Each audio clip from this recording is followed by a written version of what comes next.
Hello, good morning, friends. This is Dr. K. Bhavani Shankar, and I'll be dealing with industrial sociology. All of you in your first semester must have studied about sociology. We have discussed like sociology is the combination of two words, socius plus logos, which means society, and logos means the science of society or the study. The etymological meaning of sociology is nothing but the science of society. Then what is this industrial sociology? Industrial sociology is the branch of sociology which is going to study the human relations within the industrial setup. It is going to study all the formal as well as informal relations which exist within the workplace. So there must be a question from your side. What is the need for us to study this industrial sociology? And how is it going to help us, my dear friends? If we see after the industrial revolution took its place, we have seen the work structure has entirely undergone tremendous changes. From the small scale industry, cottage industries, large machines came into existence, which has increased the production. At the same time, the people were forced to migrate from the rural areas to the industrial societies in search of employment opportunities. But there were plenty of changes which happened in the society, and that is the reason why the subject sociology has been emerged.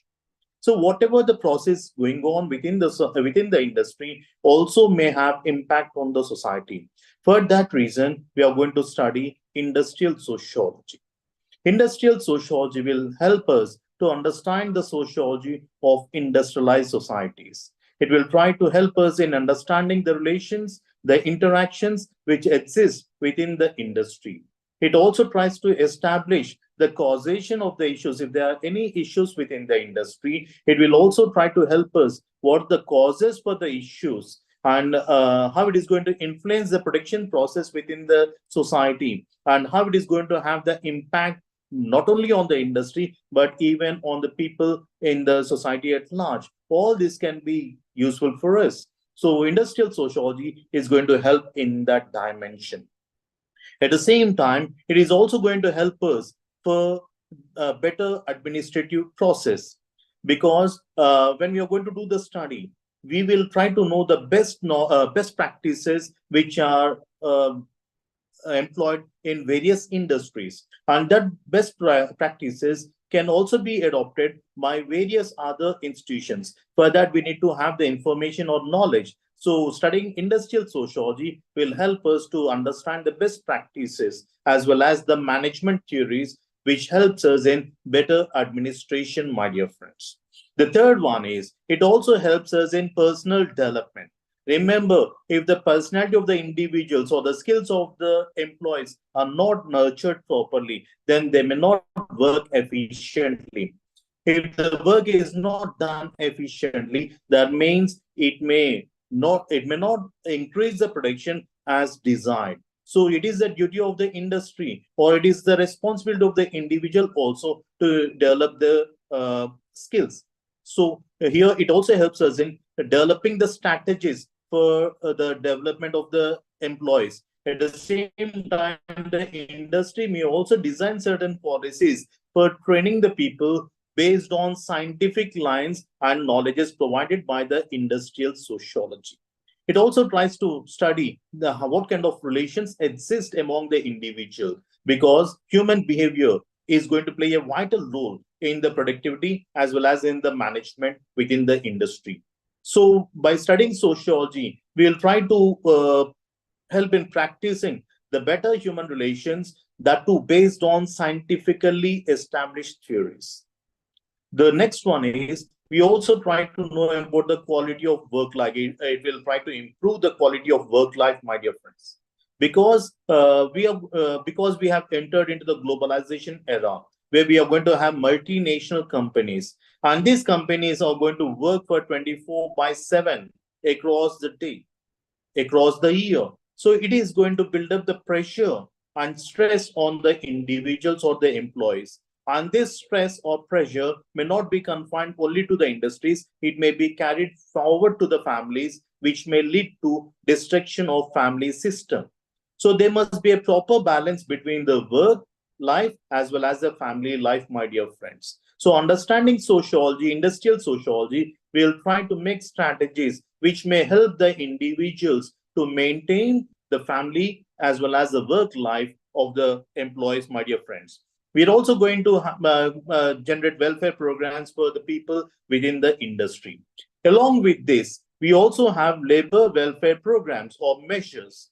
These are formulated for betterment of the labor, it may be in terms of wages, it may be in terms of bonus or incentives, it may be in terms of health sanitation, education, housing, social security, and so on. All these are going to help us in terms of increasing the morale of the individuals, at the same time motivate the people to work effectively. In the year 1996, I had the opportunity to visit Nippo batteries nearby Nellore. At the time I was in 10+2, we have gone to National Integration Camp, NCC camp, and at the time the people have taken us to Sriharikota as well as Nippo battery industry. When I went there, I asked the people, like, what is your salary like? And I can see that they are feeling very, very privileged, happy to say that their salary is 2,000 rupees. I was shocked that only with 2,000 rupees, how come they be happy? So I want to explore in depth. So what exactly and what is making them to be happy?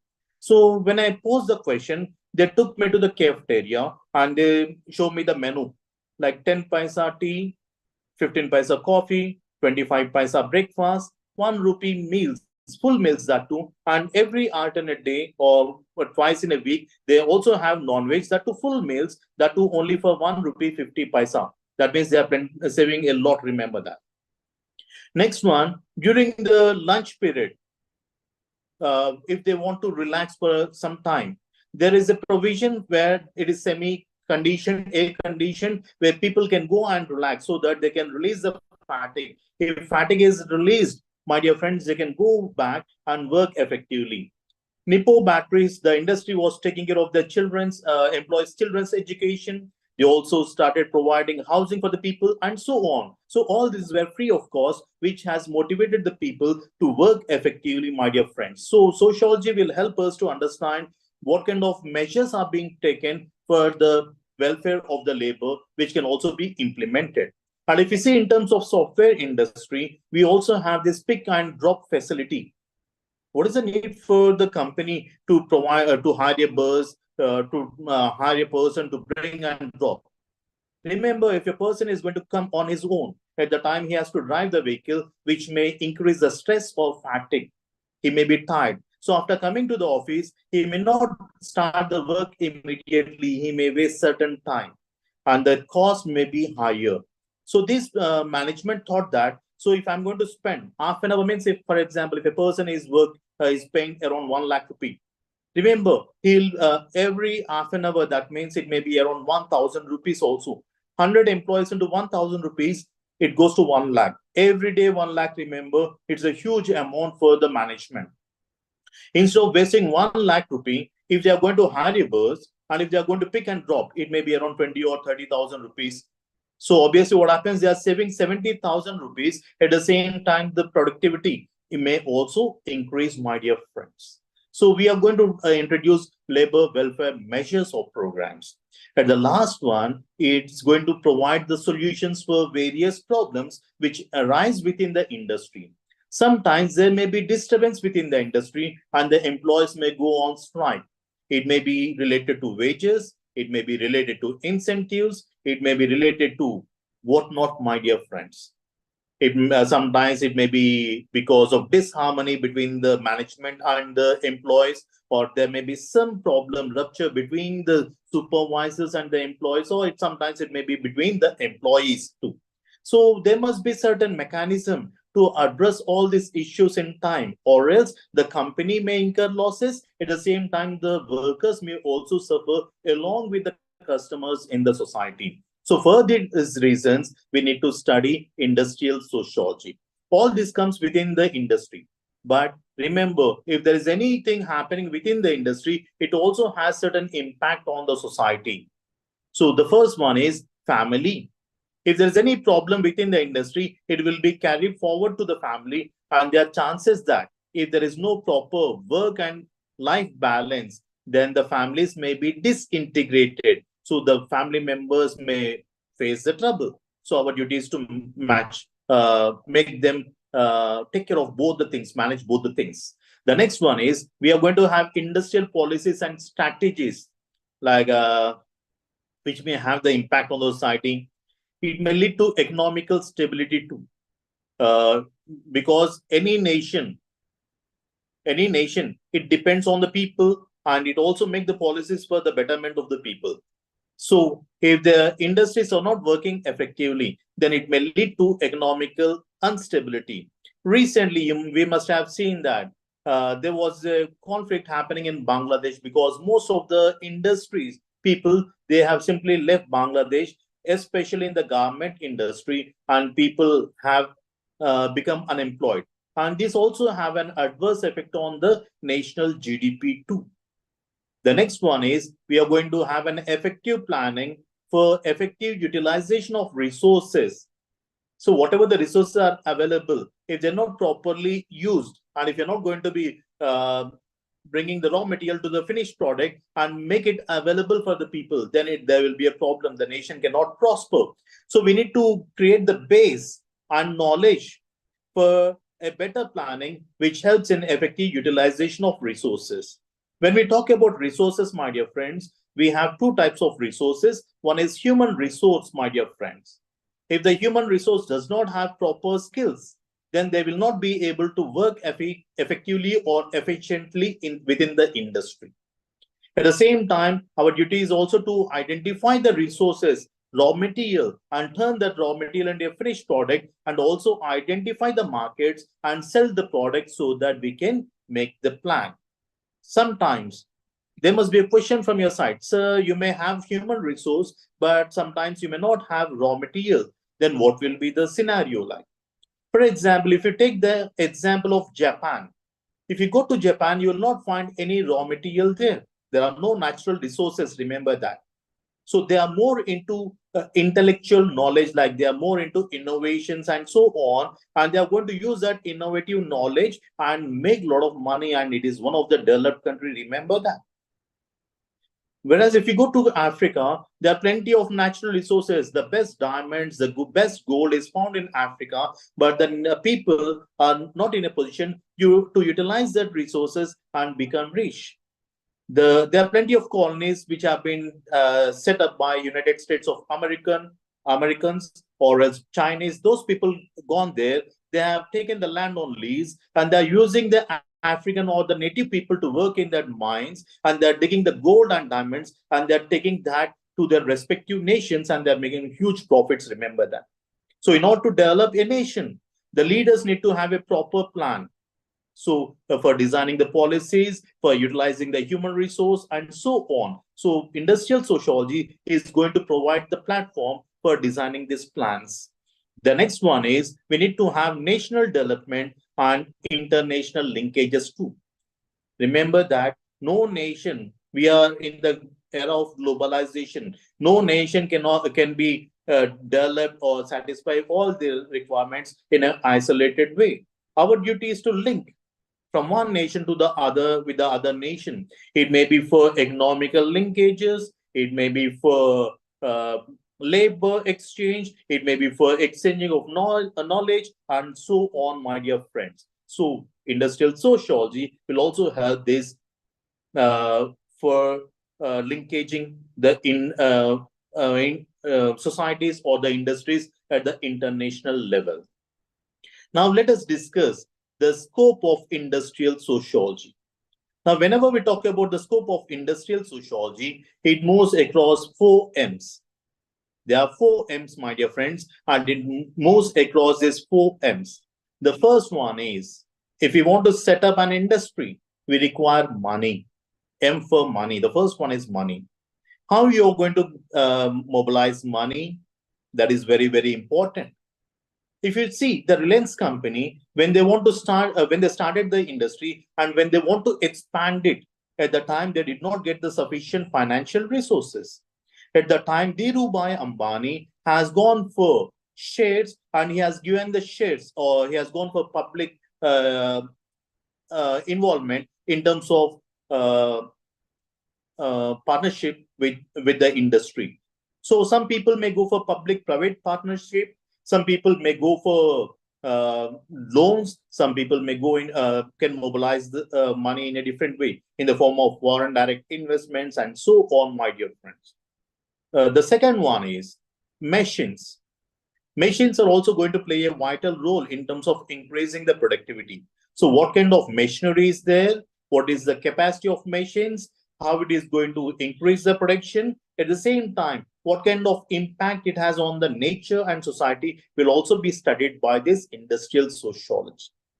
So if you want to start an industry, when we are going to talk about machines, there are certain industrial policies and we need to abide to the policies which are there in that respective state. Whether these policies are going to encourage industrialization or whether they are going to hinder the growth of the industry will also be studied by the industrial sociologists. For example, before 1991, if any foreigner wants to come to India and start their business, at that time, remember, they did not have 100% stake. They are not 100% free to start the business. They can own only 49% of the business in India, whereas 51% will be either owned by the public sector from India or else the people may own that 51%. So they did not have 100%. So Honda company wants to start their business in India. So they have ventured with Hero company, which was manufacturing bicycles at the time, and a joint venture came, Hero Honda company. In terms of mobiles, Sony Ericsson came into existence.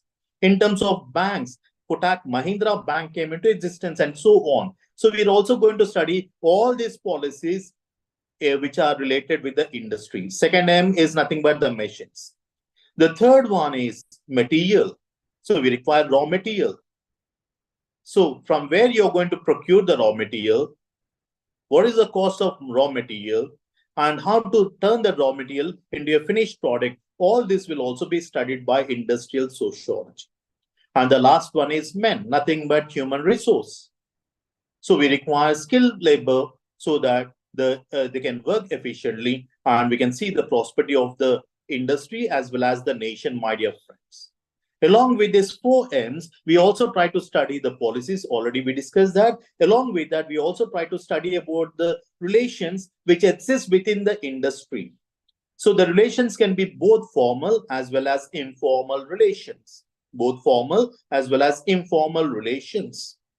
So in the formal relations, what kind of relations that exist between the employees and the employer, between the supervisor and the employees, or the relation between employee and employee will be studied.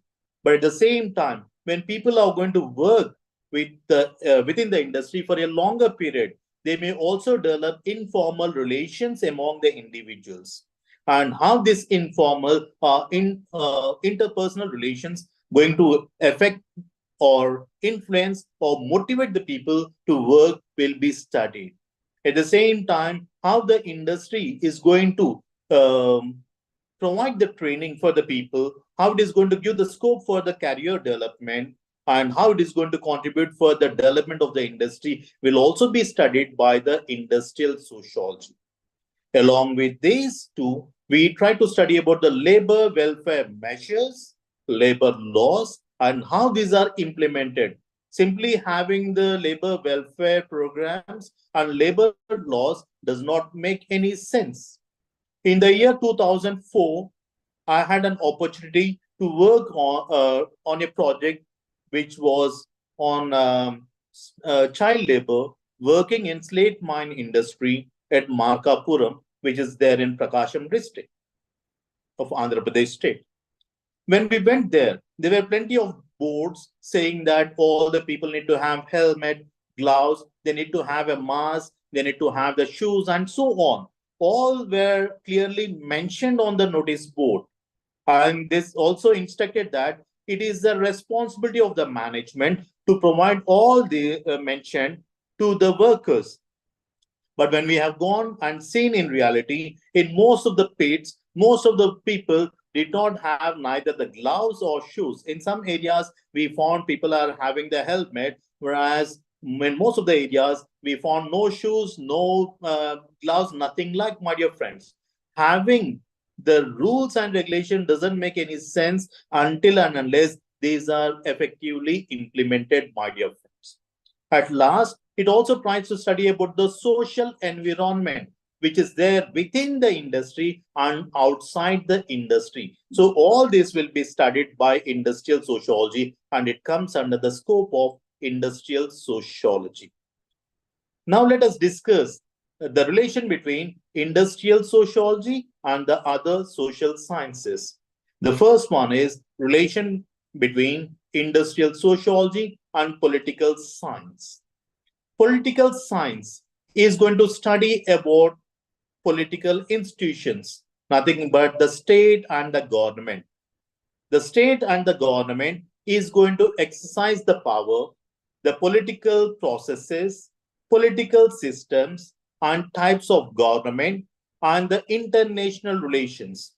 And remember, all this, the power, the political process, political systems, and the type of government, and the relations which they have with at the global level are going to have some influence or impact on the industrial relations within the country.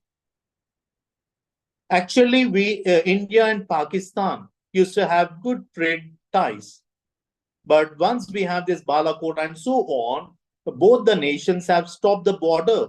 And do you know what happened? Now it has an impact on some of the industries because already they gave some order for us, and we have manufactured the products, but we could not supply to them because they were not interested, or the state did not allow the products from India to come there. And even with the India, we did not allow the products from Pakistan to come to India, my dear friends.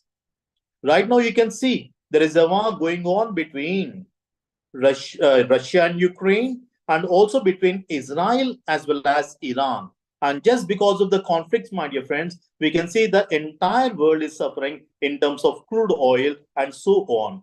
Just because the crude oil prices have increased, it also has increased the prices of the FMCG goods, most of the daily needs products like. So it is going to have the impact. So industrial sociology will also try to study about political science because it has directly and indirect impact on the industries, on the market, and so on, my dear friends. Now let us discuss about the relation between industrial sociology and economics. Economics will try to study about economical activities. Remember that both industrial relationship as well as economical relationships go together. If the industrial relationships are affected, it also affects the economic.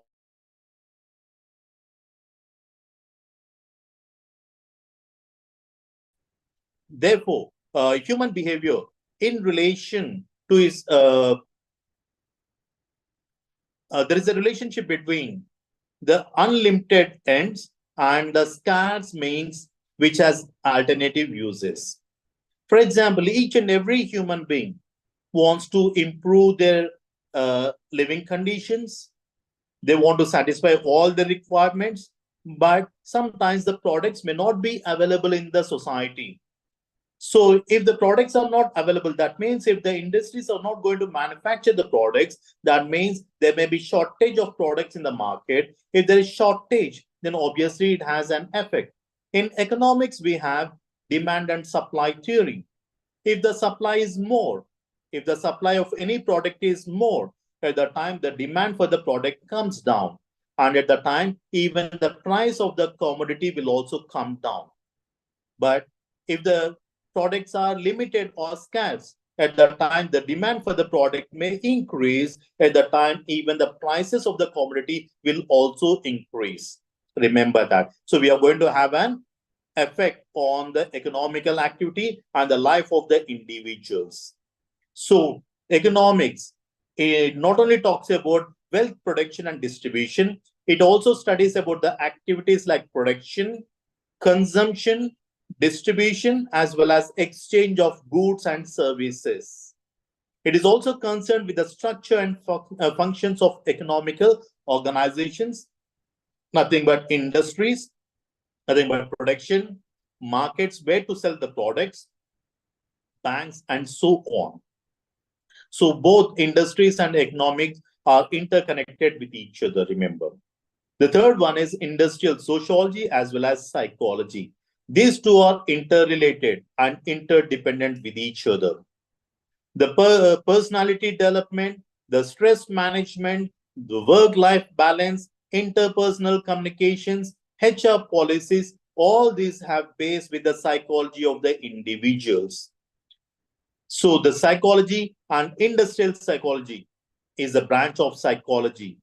The modern societies are invariably highly industrialized societies. The complex organized structures, work pressures, deadlines, all these are going to influence the mental health of the individuals as well as the mental health of the industrial societies. So there is a need for us, to address the psychological needs of the employees as well as the employers. Now let us discuss about the industrial sociology in relation with anthropology. Already in our principles of sociology in our first semester, we have discussed like sociology and anthropology are twin sisters. Anthropology means the study of man, nothing but a science of man, or it deals with his work, behavior, and so on. Anthropology, it also studies the biological, the cultural development of human beings. It helps us to understand the group dynamics, understand working culture, support multicultural working environment, and so on. This way it is going to help us. For example, if we see in United States of America, we see a racism there. Whites believe that they are far superior than the blacks.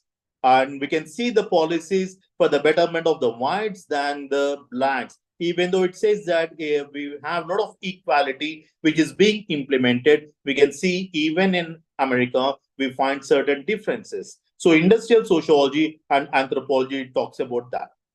And the last one is industrial sociology in relation with management studies. Management studies will try to study about workplace behavior, motivational performance, HR policies, training and career development, and so on. So all these are going to increase the potential or the capacity of the individuals to work in the organization. And industrial sociology and law, this talks about industrial labor laws and how they are going to help the industries as well as the employees to work effectively in the industrial arena. So all this about industrial sociology, the nature and scope. Now let us study about the perspectives which help us to understand industrial sociology. The first one is functionalism. Structural functionalism theory sees society as a structure with interrelated parts designed to meet the biological as well as the social needs of the individuals in any society. Herbert Spencer drew similarities between society as well as human body or human organism. In our body, there are plenty of organs with the specific functions, but they are interrelated and interconnected with each other. The same way within the society, we have multiple institutions, and each and every institution has its own functions, purpose, but they are interconnected with each other. We have institutions like government, education, family as an institution, healthcare, religion, economy, and so on. And all these institutions are interconnected with each other, and they are going to meet the needs of the society. Whereas coming to Emil Durkheim, he said that society is a complex system which has interrelated and interdependent parts that work together to maintain stability. And society is held together by certain shared values languages, and symbols, which are going to bring the order in the society. When we talk about the conflict theory, this perspective looks at society as a composition of haves and have-nots of the limited economic resources of the society.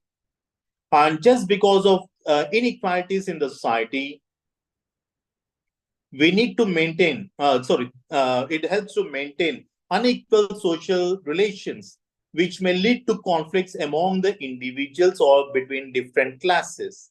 According to Karl Marx, he says that there will be a constant conflict within the society, and it is going to divide the society into different classes based on the material aspects and political resources. And he also said that conflict alone is the vehicle to bring the change. If people do not fight for the rights, then there will not be any changes within the structure as well as the functioning of the society. When we go for the interactionist perspective, George Herbert Mead is considered to be the founder of the symbolic interactionism. It is a micro level which mainly focuses on interrelationship through communication among individuals within a society. The basic premises of this perspective is that humans interact with things based on certain meanings ascribed to the things. These meanings comes from our interactions with others and the society. Whereas Goffman has said, developed the dramaturgical analysis, a technique considered theater as an analogy of social interactions. In that, we are going to have cultural scripts and people are going to perform that scripts and interact with each other, my dear friends. Now, let us discuss about the postmodern sociological theories. These theories have gained the acceptance during late 1970s and early 1980s. These postmodern sociological theories are also micro-level approach, which looks at small local groups and individual reality. So these perspectives are also going to help us in understanding the industrial societies or the behavior of the people, their acceptance, and so on. Now let us go to the second lesson or unit 2, that is on industrial revolution. Industrial revolution has transformed not only Great Britain, but the entire world. It has become post-industrialization. The world has become the industrialized society where people are interdependent with each other, not only for satisfying the requirements, but they are dependent on trade, commerce, and so on, my dear friends. And this industrial revolution with technological edge has emerged, has made Great Britain to emerge as a leader in the world economical history. So, let us see the causes for modern history. The causes, it took a big leap with industrial revolution, a process which indicates a major shift from the agrarian economy to artisan economy to mechanized industrial economy. So Tony B has used the term industrial revolution to describe economical development from 1760 to 1840. Industrial revolution changed not only the course of development in terms of economy, but also had a huge impact on technological, socio-cultural spaces of the human society, my dear friends. Industrial revolution, even though it started in Great Britain, it slowly started across the continent, European continent, to the United States, and then to the entire world. Remember that from the 1850 onwards. Now let us discuss some of the reasons for industrial revolution. In the 18th and 19th century, we had this industrial revolution. First one is agricultural revolution. Agricultural revolution contributed in a big way for the industrial revolution. starting from the 17th century onwards. It was there were a lot of people, and there was a huge need for us to feed the entire population. And there was a greater responsibility on the shoulders of the farmers to produce much agriculture production. So one of the major cause for the agricultural revolution was the policy. This was a legal process in England, uh, enclosing small landholders into large farms by fencing and deeded or entitled to one or more owners since 13th century. This process ended the ancient system of open farming of arable lands. Rich landlords used their control of state processes to appropriate public land for their private benefits. This enclosed land was under the control of rich farmers, which in turn put this land for better use and adopted better farming techniques, which improved agriculture production as well as cattle grazing. So this was the first one. So because there was a need at the same time, the land was in the the landholders had the power and they have died. Second one, there was increase in population. The third was the enclosure process created a landless working class. So there was readily available for industrialization because there are plenty of people.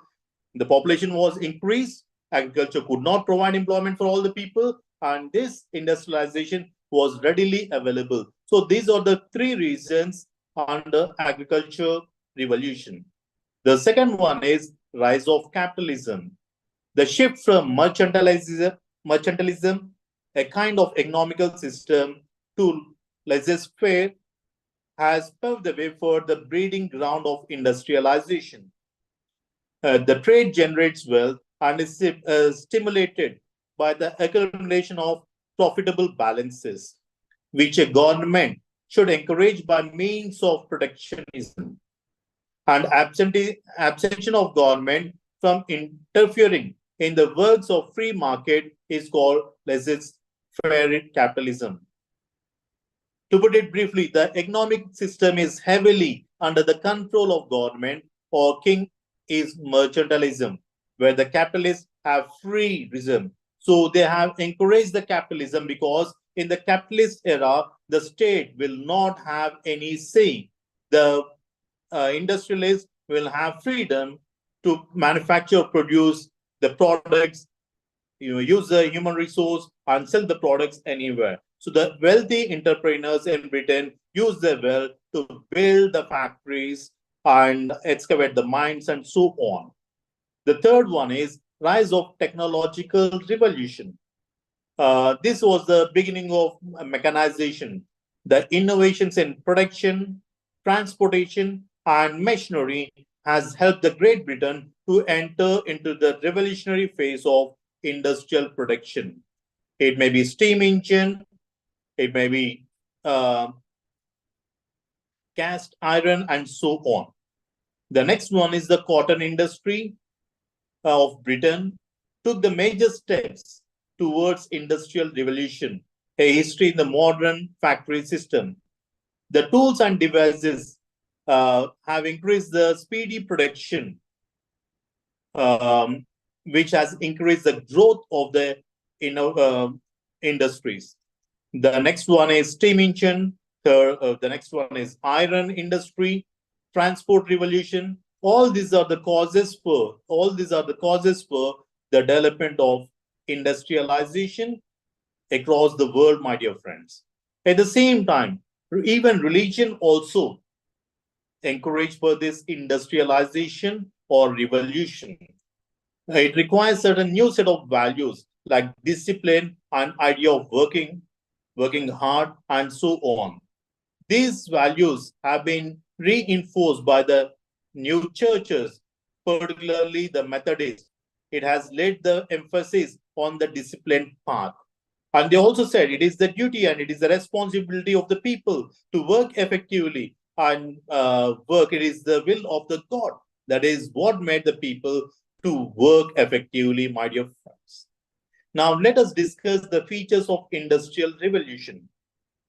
The first one is it increased the rise of capitalism because the capitalists were the people who have invested the money in innovation, in starting the industries, and so on. So it gave the scope for capitalism. And it also helped in spreading of the factory system across the world. Then, even in the factories, there was a shift. Actually, earlier we used to use the animal and the human power to do the production part, but there was a shift from the conventional methods to the machines. They started using steam power. Right now, we are using powers, and in the near futures, even human beings, in terms of running the machines, may be replaced by the robots and so on. Remember that. So there is a conventional shift from the animal power to that of the machines. The next one is shift from manual labor production to that of the machine incentive production. The next one is mobility of people. So in the olden days, people used to prefer to stay at their home places and work whatever they used to get. But right now, people are willing and wishing to migrate to the other places because industrial societies are going to provide better opportunities for the people to satisfy all the requirements, shape up the personalities, improve their living conditions, and also come out of the social sphere because the society has a number of issues like superior, inferior. It also helps the people to get allowed or improve their status. So they can be scope for social mobility too. The next one is it increased the production. A mass production has taken place. It increased the efficiency of the products. Mass production has decreased the cost of the produced also. Along with this, huge capital investments from public in the form of joint ventures came into existence. We are going for public-private partnerships that are increasing. The industries are also going to share the profits with the private people too. And because the industries came into existence, in order to manage all the people, we require supervisors, we require managers. So a new working class came into existence. We call the supervisors and managers as the middle class people who are being the mediators between the capitalists and the working class. And we also have the changes in the working conditions. It may be in terms of working hours, labor hours, or defined wages and rules and so on. It also has gone for rapid industrialization, but it also has positive, but it also has certain negative conditions too. One is pollution is increasing. If pollution increases, then the global warming increases. If global warming increases, all the glaciers may melt and there will not be any land for us to survive. We have only 1/3 and the rest is covered by ocean or nothing but the water. Remember that, water bodies. So if this 1/3 of land is merged beneath water, so there will not be any space for us to lead the life. The second one was if it may also hamper the ozone layer. If ozone layer is depleted, then the UV rays which are emitted by the sun will directly reach the earth, affecting the health of all the species on this planet. So rapid industrialization is also a threat to the environment, indirectly affect on all the species just because of just because of pollution. And we also may have poor working conditions for the labor. So these are the features of industrial revolution. Now let us discuss the effects of industrial revolution. The first one is ideological shift. From the conservative economical system, there is a shift, ideological shift, which resulted in causing revolution, industrial revolution. This individual-centric ideology caused industrial revolution, which is termed as classical liberalism by historians. The laborers were living in difficult working conditions. Women and children were working in factories with no equal rights and equal wages. There is no protection from either the government. This kind of exploitative environment in the factories during early stages of industries created a favorable conditions for the emergence of socialist ideologies like Karl Marx. They said that the management or the haves will always try to exploit the have-nots.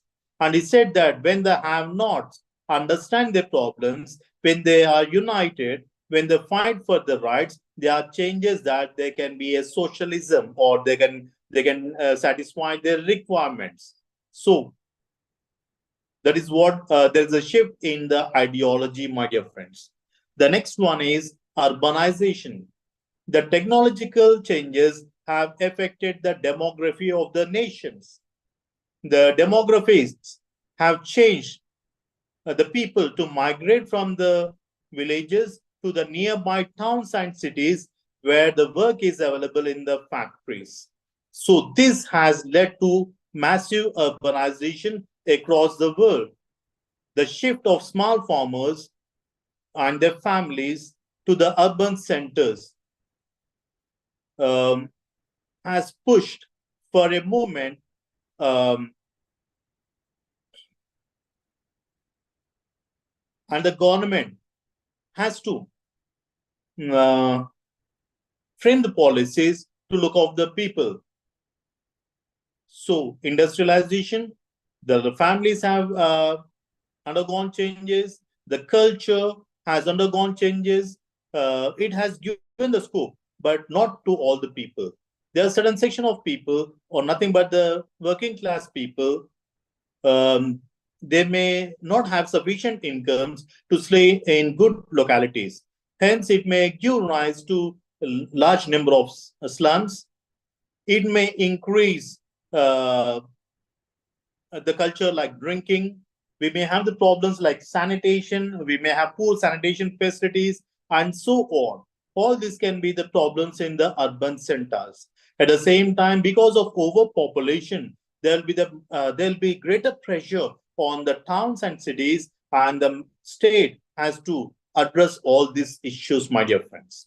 And the next one is we have the emergence of new social class within the industrial areas or in the towns. Already we have discussed this. The next one is it gives scope for a lot of innovations and inventions because urban centers and more industrial societies are known for this. Their main intention is to increase the production process, ensure that it is available to larger section, and also develop new methods and technologies wherein the cost of production can be reduced, my dear friends. So a lot of innovations are taking place. Right now, we can see that after COVID-19, even though we had the platforms, online platforms, after COVID-19, we started using this online mode of teaching method. I'm sitting at my home and you guys sitting at your home or workplace, you're attending the lectures. So there is no need for us to come and stay at one place, my dear friends, for this learning process. So a lot of innovations are taking place in the society in all the domains. But at the same time, at the workplace and in the society, we have n number of problems. In order to address all these problems, people are forming the unions. Trade unions came into existence, and these trade unions are going to fight or work for the interests of the working class within the industry. It may be related with the wages, it may be related with the incentives, it may be related to the, working hours, working conditions, and so on, my dear friends. So these trade unions are going to work. So these are one of the benefits of this. The next one is we also have the feminist movements taking place because women and children working within the industry are not having equal status, not having equal pay, and they're not treated equally at all. So in order to uh, get the equal facilities, these people have taken a movement. So we can see that it has also contributed for equality because they have fought for equal pay, gender equality, equal career opportunities, and so on, my dear friends. And it also has affected the nature of production from a small cottage industry to that of the large industries. Massive production has taken place, shift in labor work to that of machines. Working conditions have changed. Right now, a lot of software industries are working. A lot of call centers are working within India. Actually, there is a client sitting in United States of America or United Kingdom and so on. And the people working in India are addressing their queries or helping them out in all the domains. So obviously, they have to work during their working conditions, not Indian working conditions. So most of the call centers in India who have their head offices in other parts of the world, they have night shifts more than the day shifts. Remember that. Then it also gave rise to disintegration of joint family system. Joint families have been broken up into nuclear families where only two generations are staying together. Because cities, urban centers are costly and they could not manage the joint families in the centers. The next one is standard of living, because urban centers have given scope for improving the economical conditions, social standards, and so on. It has given the chance to improve the standard of living, my dear friends. And at last, it's the education, my dear friends, because people have to go for higher education in order to harden their skills, in order to enhance their skills so that they can increase the production, my dear friends. So people started getting this educational opportunity. Now let us discuss the effects of this industrialization on countries. The developed countries, remember, the developed countries, because of their economical conditions, because of mass productions, they could superimpose or they could export their products to the rest of the world. Whereas most of the underdeveloped or developing nations have been the victims. So when we have this Paris Pact, all the nations have agreed that, or in the Paris Pact, all the nations have been classified into three categories. One is developed nations, second one is developing nations, and the third one is underdeveloped nation. And all the nations have agreed that all the developed nations, because already they have massive industrialization, massive production, they said that instantly they have to start reducing the carbon monoxide or carbon pollution level within the industry. Whereas for the developing countries like India, China, they have given this time for us 10 years to 20 years, because a lot of population in our countries are economically downtrodden. So even a lot of people are not in a position to satisfy their basic requirements. So they gave scope for us, they gave time for us for 10 to 20 years to increase the production and later on stop the production or pollution. Whereas the underdeveloped countries, even you give the scope for them next 100 years also, they may not compete with the developed nations. So for them, they have not mentioned any. But recently, Trump has come out of this Paris Pact. If you have heard, if you have read the newspaper, stating that if you are going to reduce the production, then there will be shortage of products in our country. In order to ensure the products are available to our people, we have to import the products from the other countries. Like it may be from China, it may be from India. So obviously what happens, the profit will be sent to India or China, which is going to improve their economical conditions. And he said that economical condition will help the people to negotiate at the political level. So he doesn't want to lose the big brother status, like, so stating that he came out of this Paris Pact, remember that. So the developed nations even now are the enjoying like anything, whereas coming to the underdeveloped nations or developing nations, even now. In India, in the year 1991, with the massive industrialization, we can see plenty of opportunities coming to India, my dear friends. And because of massive industrialization, we have certain consequences. The first one is the cost of British cotton reduced by 80% due to effective tools powered by steam engine. So obviously what happens? The Indian textile industry came to a threat because of industrial societies. Next one, the Indian farmers were forced to grow cotton and export it to London, and that too from very, very cheaper prices. So obviously the farmers in India are going to blown off. And this has imported, at the same time, they have forced the Indian people to import the products on cheaper prices. So it has a damage on Indian society in two ways. One is the cultivation of food grains have been detracted. That means the food cultivation has come down. They led to shortage of food grains. At the same time, it also has ruined the cottage industry which is there in Indian society. And the third one is it has exploited the cheap labor because of the cheap rates by the British government. The next one is it also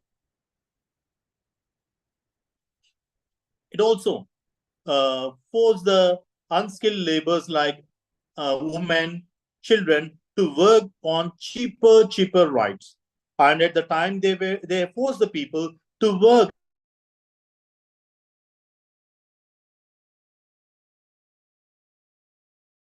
very less, my dear friends. So these were the consequences of the revolution, industrial revolution on Indian society.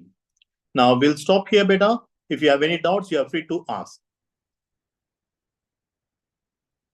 If you have any doubts, you are free to ask, or else we'll leave for the day.